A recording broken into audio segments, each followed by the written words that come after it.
दोस्तों नमस्कार, आदाब। फिल्मी सेपियन के इस खास प्रोग्राम बॉलीवुड एक किरदार में आपका फिर से बहुत बहुत स्वागत है।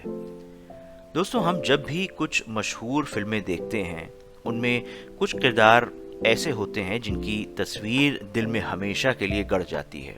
लेकिन अफसोस की बात यह है कि ये किरदार सुपरस्टार्स या मेन लीड्स की आंधी में हमेशा छुप जाते हैं, पर उसके बावजूद हम हमेशा अपने साथ इन किरदारों और उनके अमर दृश्यों की तस्वीरें अपने साथ ले जाते हैं। लेकिन जो इन यादों को एक साथ रखता है वह चरित्र अभिनेताओं की मेहनत है जो इन्हें भीड़ में चमकने का मौका देती है। ऐसी ही एक हिंदी सिनेमा की मशहूर चरित्र अभिनेत्री हैं जिनको हम सब मौसी जी के नाम से जानते हैं। जी हाँ दोस्तों, आज हम बात करने वाले हैं मौसी जी यानी लीला मिश्रा जी की। लीला जी का वो भोला भाला बोलने का देसी अंदाज और मातृत्व अनुभूति जो आपको ऐसा एहसास कराती थी कि वे आप हम में से एक हैं।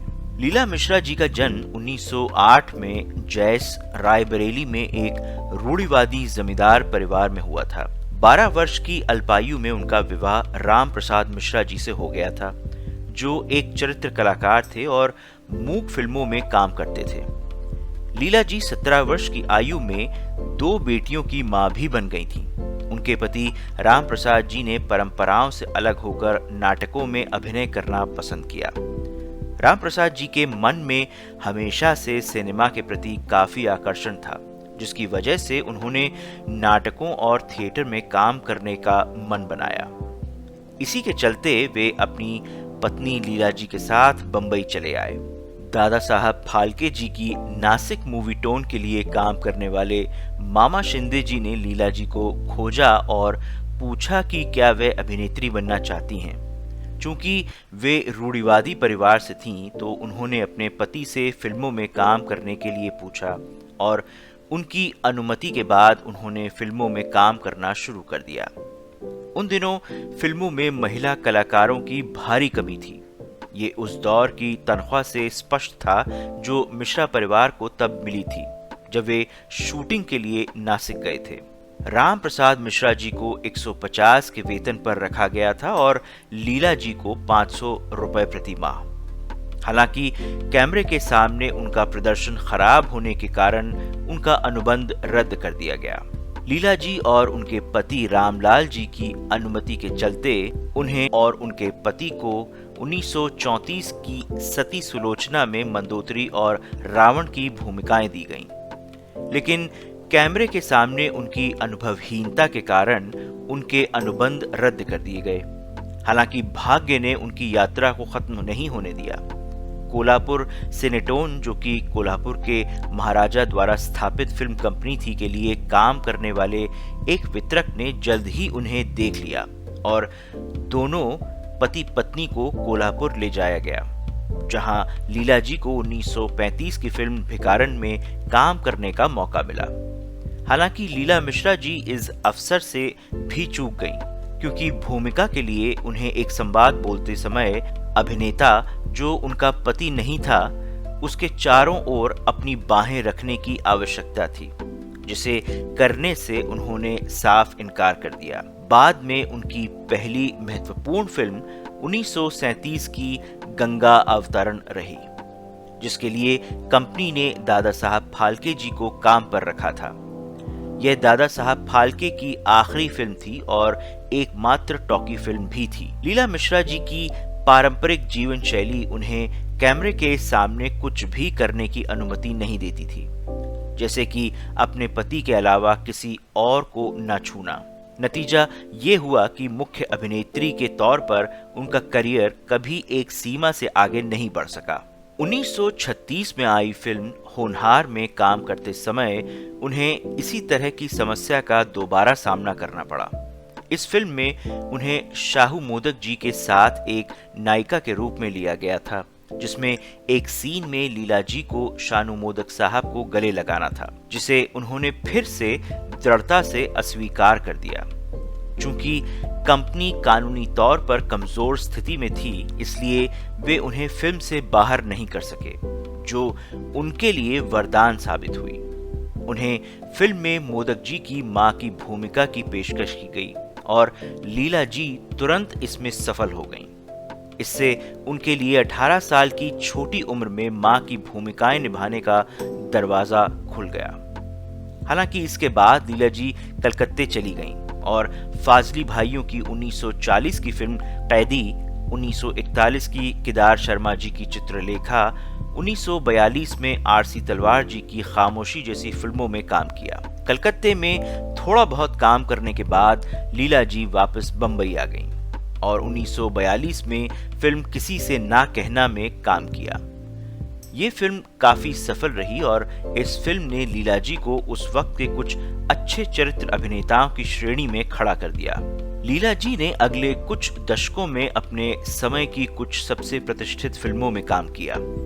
इन फिल्मों में वह ज्यादातर मां या चाची की भूमिकाओं में दिखाई दी।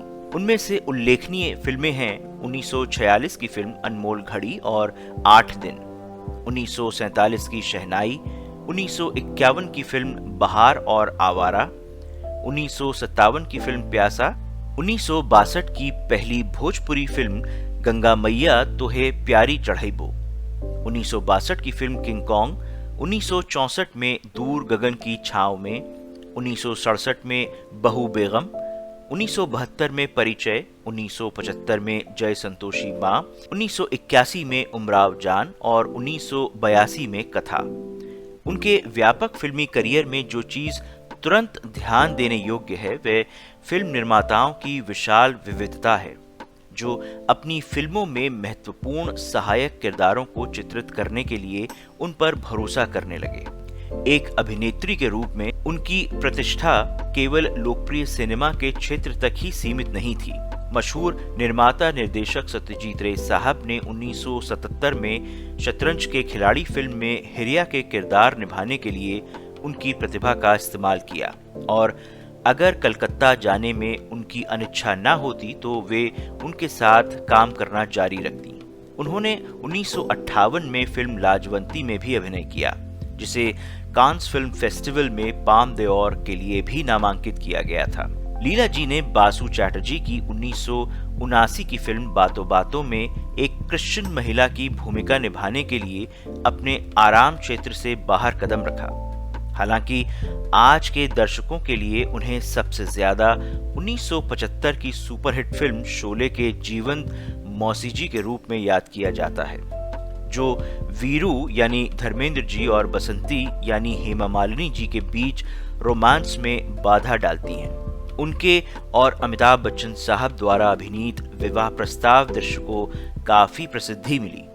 उनकी अन्य भूमिकाओं में 1969 की फिल्म धरती कहे पुकार के, 1978 की दिल से मिले दिल, 1979 की फिल्म बातों बातों में, 1971 में पलकों की छांव में और अमर प्रेम, 1975 में जय संतोषी मां, 1976 में महबूबा शामिल हैं। 1975 में गीत गाता चल, 1982 की सुपरहिट फिल्म नदिया के पार और 1984 में अबोध जैसी हिट फिल्में और 1981 की क्लासिक कॉमेडी फिल्म चश्मे बद्दूर, जिसमें लीला जी दीप्ति नवल की दादी की भूमिका में नजर आई थी।